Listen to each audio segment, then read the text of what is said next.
Hello student, मैं मोइनुद्दीन एक बार फिर से आपका एमडीएस क्लासेस में स्वागत करता हूं। आज हम नई एक्सरसाइज शुरू करेंगे।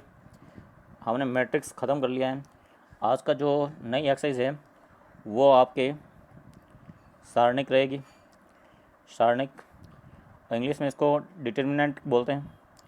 तो क्या होता है डिटर्मिनेंट, उसकी बात करते हैं। यदि हम बीजगणित में दो समीकरण की बात कर लेते हैं, एक समीकरण ये और एक ये समीकरण होते हैं, तो इन समीकरण के x और y के गुणांकों को इस प्रकार से व्यवस्थित कर दें, a1 b1 और a2 और b2, इस प्रकार से इनके मैट्रिक्स में व्यवस्थित करें तो ये आपके एक मैट्रिक्स प्राप्त होता है। और इस मैट्रिक्स से हमें एक रिजल्ट निकालना है। तो इस मैट्रिक्स का सारणिक को इस प्रकार से व्यक्त किया जाता है, a1 a2 b1 b2 ये होता है जिसका रिजल्ट निकल सकता है। इसका रिजल्ट कैसे निकालते हैं? इसका रिजल्ट ये a1 b2 माइनस ये क्रॉस मल्टीप्लाई कर दो a2 b1। तो इस प्रकार से x और y के गुणांकों से इस प्रकार से जो मैट्रिक्स प्राप्त होता है, इस मैट्रिक्स का इस प्रकार से लिखने ये सारणिक कहलाता है। ये इस मैट्रिक्स का सारणिक है। तो और सारणिक का अगर इसका मान निकालना हो तो पहले अगर विकर्ण को गुणा करके यहाँ लिखते हैं, फिर बाई विकर्ण को गुणा करके यहाँ लिखते हैं। ये 2 इंटू टू के सारणिक को सॉल्यूशन करने के लिए करते हैं। सारणिक में हमेशा पंक्तियों की संख्या तथा स्तंभों की संख्या समान होती है। तो अब हम बात करते हैं सारणिक की परिभाषा। सारणिक की परिभाषा में यहाँ पे लिखा है, अगर कोई मैट्रिक्स ए, ये कोई मैट्रिक्स है जो हमने पहले पढ़ रखा है, एक आई जे मैट्रिक्स है। मैट्रिक्स वही वर्ग मैट्रिक्स होना ज़रूरी है, क्योंकि वर्ग मैट्रिक्स हो तभी उसका क्या डिटरमिनेंट निकलता है, नहीं सारणिक निकलता, नहीं तो नहीं निकलता। इसके सारणिक को हम ए आई जे और मोड ऑफ ये इस मैट्रिक्स की सारणिक कहलाएगी। तो अगर ये n क्रम का अवयव है तो अद्वितीय रूप से ये जो ए आई जे इस सारणिक यहाँ इस मैट्रिक्स का सारणिक कहलाता है। ये हमने पहले ही बात कर ली थी। तो ए के सारणिक, ए कोई मैट्रिक्स है तो उसके सारणिक को हम इस प्रकार व्यक्त करते हैं। अब सारणिक का मान, सारणिक का मान कैसे, यानी वैल्यू ऑफ डिटरमिनेंट, सारणिक का मान कैसे निकालते हैं? अगर आपके एक ऑर्डर का हो, मान लीजिए ये कोई मैट्रिक्स है और इसमें केवल एक ही अवयव है दो, तो इसका जो सारणिक रहेगा वो मोड, इसको मोड नहीं कहते, ये सारणिक कहते हैं। सारणिक ऑफ रहेगा वो केवल 2 रहेगा और इसकी वैल्यू क्या रहेगी 2। और अगर किसी सारणिक के ए में अगर नेगेटिव ये एलिमेंट है, माइनस के 3 एलिमेंट है, तो इसका अगर सारणिक लिखेंगे तो वो सारणिक या मैट्रिक्स ऑफ ए आ जाए, नहीं ये डिटरमिनेंट ऑफ ए होगा वो इस प्रकार से होगा, माइनस के 3 ये होगा और ये -3 होगा, क्योंकि ये आपके ये हैं वो आपके मोड नहीं है, मापांक नहीं है। मापांक में तो अगर -3 होता है तो वो प्लस रिजल्ट देता है, मगर ये सारणिक है, सारणिक हो तो उसका रिजल्ट -3 ही मिलता है हमें। ठीक है। अब ये तो एक एलिमेंट हो तो उसका रिजल्ट इस प्रकार से निकालते हैं। अगर इसमें दो अवयव हो, जैसे द्वितीय क्रम का मैट्रिक्स हो, द्वितीय क्रम का की सारणिक द्वितीय क्रम का सारणिक हो तो इसका मान कैसे निकालेंगे? ये कोई भी a1 b1 a2 b2 है तो इसका सारणिक लिखेंगे वो इस प्रकार लिखेंगे, a1 b1 a2 b2, ये इस मैट्रिक्स का सारणिक है। और इसका वैल्यू निकालते समय हमने कहा था कि इसको पहले गुणा कर दो, तो ये आ जाएगा आपके a1 b2 में से घटा देंगे इनको अभी गुणा करके a2 b1, तो ये इसकी वैल्यू निकल आएगी। अब यहाँ पे आप देख सकते हो ए मैट्रिक्स है ये, तो इसका सारणिक को हम इस प्रकार से ये इसका सारणिक है, इस मैट्रिक्स का जो सारणिक है ये है। अब इसकी रिजल्ट कैसे निकालेंगे, ये 2 इंटू 4, ये 2 इंटू 4, फिर इसको -3 इंटू 1, 2 इंटू 4 और फिर माइनस करके 3 इंटू -1, तो ये हो जाएगा 8 और ये -1 प्लस का 3 यानी 11 आ जाएगा। तो इस प्रकार से कोई भी हो, ज़रूरी नहीं ये एग्जांपल, आप कोई भी एग्जांपल ले सकते हो। यहाँ पे यहाँ 3, 5, 8 और 9 हो तो इनको गुणा कर लो, 29, 27 और माइनस के 40, ये इसकी वैल्यू आ जाएगी -13। तो इस प्रकार से अगर आपके किसी सारणिक सेकंड ऑर्डर का यानी 2 इंटू 2 का सारणिक है तो इस प्रकार से इसकी वैल्यू निकलती है। और सारणिक हमेशा उसकी पंक्ति तथा स्तंभों की संख्या समान होती है। मैट्रिक्स और सारणिक में यही अंतर है कि मैट्रिक्स में तो ये आपके मैट्रिक्स बन गया, मगर इसको ये हटाने से ये 2, 4, 3, 5, 4, 4 ये सारणिक नहीं होगा, ये इस मैट्रिक्स का सारणिक होगा। इस मैट्रिक्स का सारणिक नहीं होगा केवल अगर कोई भी स्क्वायर मैट्रिक्स है, जैसे ये, अगर ये है, ये 3 इंटू 3 का है तो इसका सारणिक जरूर होगा। ये 2, 3, 4, 4, 3, 4, 2, 1, 4 होगा। तो इस मैट्रिक्स का ये इसका सारणिक है। अब इनमें दोनों में अंतर ये है कि ये केवल एक व्यवस्था है, इसका कोई मान नहीं होता, वैल्यू नहीं होती, मगर ये जो सारणिक है उसकी कोई एक संख्यात्मक मान जरूर आएगा, तो मगर इसका कोई संख्यात्मक मान नहीं होगा। यही इसमें मेन डिफरेंट है मैट्रिक्स और डिटरमिनेंट में। अब देखिए आगे हम बात करते हैं तृतीय क्रम की सारणिक की। तृतीय क्रम के सारणिक को हम कैसे सॉल्व करेंगे? तृतीय क्रम के सारणिक का मान कैसे निकालते हैं? जैसे इसमें ये 3 रो और 3 कॉलम है, तो इसकी वैल्यू कैसे निकालेंगे? तो ये तो जैसे ये साइन होता है तो ये तो मैट्रिक्स कहलाएगा। अब इस साइन को अगर ऐसे कन्वर्ट कर लेंगे, ये आपके ये, तो इस सारणिक का ये जो आपके मैट्रिक्स है, इस मैट्रिक्स का ये सारणिक बन जाएगा। ऐसे लिखते हैं, जैसे ये तो आपके ए मैट्रिक्स है, ये आपके इसका सारणिक हो गया। अब इसका आपके वैल्यू कैसे निकालेंगे वो लिखने के लिए यहाँ पे तो जैसे ये यहाँ पे ए, मैं इसको बड़ा करके लिखता हूँ थोड़ा सा, ये A1 ऐसे यहाँ पे लिखेंगे और फिर इसको और इसको छोड़ देंगे और ये यहाँ पे लिख देंगे B1 C2, ये B2 C2 और B3 C3 यहाँ पे आ जाएगा। फिर इसका तो हम प्लस लिखेंगे, फिर ये माइनस में लिखेंगे, ये माइनस का B2, फिर ये वाला और ये वाला छोड़ देंगे। यहाँ पे तो A2 A3 लिखेंगे, इधर C2 C3, ये C2 C3 लिखेंगे। फिर यहाँ पे C1 ये प्लस करके, और फिर इसको और इसको तो छोड़ देंगे, जो ये बचेगा इसको हम लिखेंगे यहाँ पे A2 A3 B2 B3 लिखा। तो इस प्रकार से लिखने के बाद में फिर ये 2 इंटू 2 का, ये 2 इंटू 2 का, ये भी 2 इंटू 2 का और ये 2 इंटू 2 का सारणिक बन गया। और 2 इंटू 2 के सारणिक को सॉल्यूशन हमने ऊपर पढ़ रखा है। ये A1 तो यहाँ रहेगा, इसको हम यूँ मल्टीप्लाई करेंगे तो B2 C3 आ जाएगा। फिर इनको यूँ गुणा करेंगे तो ये B3 C2 आ जाएगा।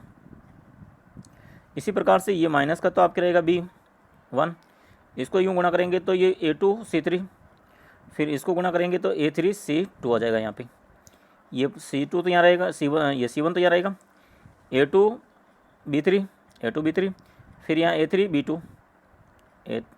B2, तो हमेशा पहले इनको गुणा करके फिर इनको गुणा करके माइनस करना है।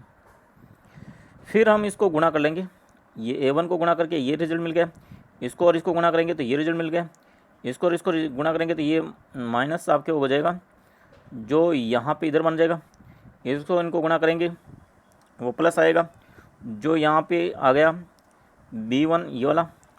फिर इनको और इनको गुणा करेंगे वो आ गया यहाँ पे, और इसको और इसको गुणा करेंगे तो वो माइनस का यहाँ वाला आ जाएगा।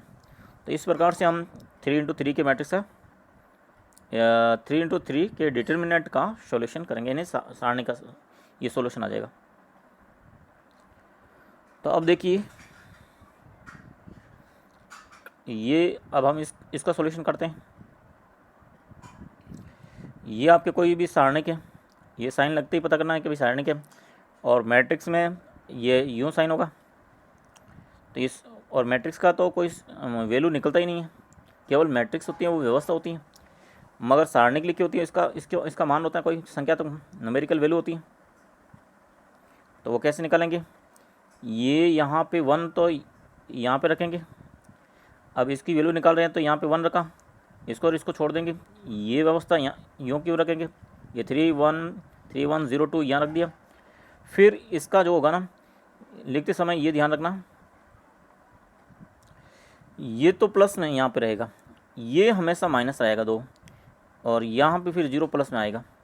तो अब देखो, जब हम ये 2 का लिखेंगे, इसका लिखेंगे, उस समय पहले से ही माइनस करेंगे, -2, इसमें माइनस नहीं है फिर भी माइनस आएगा यहाँ पे -2। फिर इनको और इनको छोड़ देंगे, या 2 3, ये 2 3 और 1 2, ये 1 2। फिर हम क्या करेंगे, ये 0 यहाँ पे रखेंगे प्लस करके, और फिर आप इनको और इसको छोड़ देंगे, ये 2 3, ये 2 3 और 3 0, ये 3 0 लिखेंगे। फिर इनकी वैल्यू कैसे निकालेंगे, ये 1 का तो 1 ही है, ये इनको गुणा करेंगे तो 6, 3 × 3 6, और ये 0 × 1 0, और फिर ये -2, ये 2 × 2 4, और 3 × 1, ये 3 × 1, फिर ये 0, ये 2 × 0, और ये 3 × 3 9। तो इस प्रकार से आपके रिजल्ट मिलेगा। ये तो 6 और ये 0 हो गया, तो 6 को अगर 1 से मल्टीप्लाई करेंगे तो ये 6, ये 4 -3, 4 -3 1 आएगा, 1 को 2 से गुणा करेंगे तो -2 आ जाएगा, और ये तो इनको 0 ही आएगा गुणा करेंगे तो। फाइनली आपके इस जो सारणिक है, डिटर्मिनेंट्स ये हैं, इसकी वैल्यू आई आपके 6 - 2 यानी 4। तो इस प्रकार से हमने सिंगल ऑर्डर और दो सारणिक और या 3 ऑर्डर का सारणिक हो, यानी एक ऑर्डर का, 2 ऑर्डर का और 3 ऑर्डर का सारणिक हो, तो उनकी वैल्यू कैसे निकालते हैं वो हमने ज्ञात किया। अब तृतीय क्रम के सारणिक को ज्ञात करने के एक नया नियम है, जिसको हम सारूस आकृति भी बोलते हैं। तृतीय क्रम की सारणी का मान ज्ञात करने का एक सारूस नियम यानी सारूस विधि भी बोलते हैं इसको। तो उसका कैसे रिजल्ट निकालते हैं, इसका रिजल्ट निकालने के लिए हम ये आपको प्रोसेस बता देता हूँ। यहाँ पे ये कोई भी सारणिक है, ये वाला, अब इसका मुझे निकालना है, तो इस सारणिक को यहाँ ज्यों का ज्यों वापस रखेंगे। फिर हम क्या करेंगे कि ये रखने के बाद में वापस यहाँ से स्टार्ट करेंगे, इस कॉलम से। जैसे पहले तो ये कॉलम यहाँ पे रख दिया, फिर इस कॉलम को हम यहाँ रख देंगे, बस इसको नहीं रखना है। तो इस प्रकार से एक नई व्यवस्था बना लेंगे। ये तो अपना सारणिक है, ये यहाँ से और ये सेकंड यहाँ से कॉलम रख दिया। फिर हम क्या करेंगे, इनको मल्टीप्लाई करेंगे, ये ऐसे, और फिर इनको ऐसे, फिर इनको ऐसे, इनको मल्टीप्लाई करके यहाँ, इसको मल्टीप्लाई करके यहाँ, इनको मल्टीप्लाई करके यहाँ रखेंगे। तो देखते हैं, ये आपके A1 B2 C3, A1 B2 C3, ये B1 C2 और A3, B1 C2 A3 आ गया। ये आ गया आपके C1 A2 B3, C1 A2 B3 आ गया।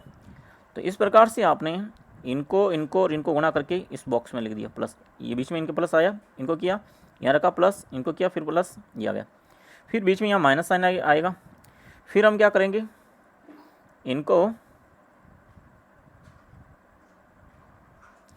ऐसे गुणा करेंगे, यहाँ से ऐसे, तो ये गुणा करेंगे इस प्रकार से।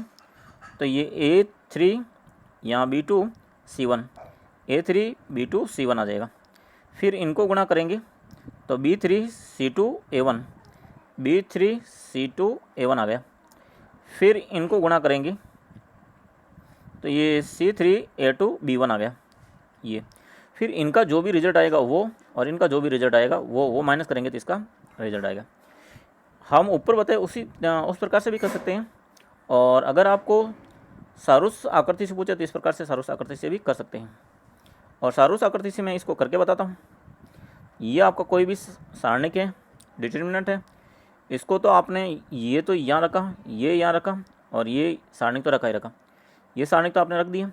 मैंने कहा इसमें 2 एक्स्ट्रा काम करना है, एक इसको यहाँ पे रखना है और इस कॉलम को यहाँ पे रखना है, बस ये तीसरे कॉलम को नहीं रखना है। अब हम क्या करेंगे, इसको गुणा करेंगे यूँ, ये 1 × 5 × 6, तो 1 को 5 से गुणा करेंगे तो 5, और 5 को 6 से गुणा करेंगे तो 6 × 5 = 30, ये 30 यहाँ रखेंगे।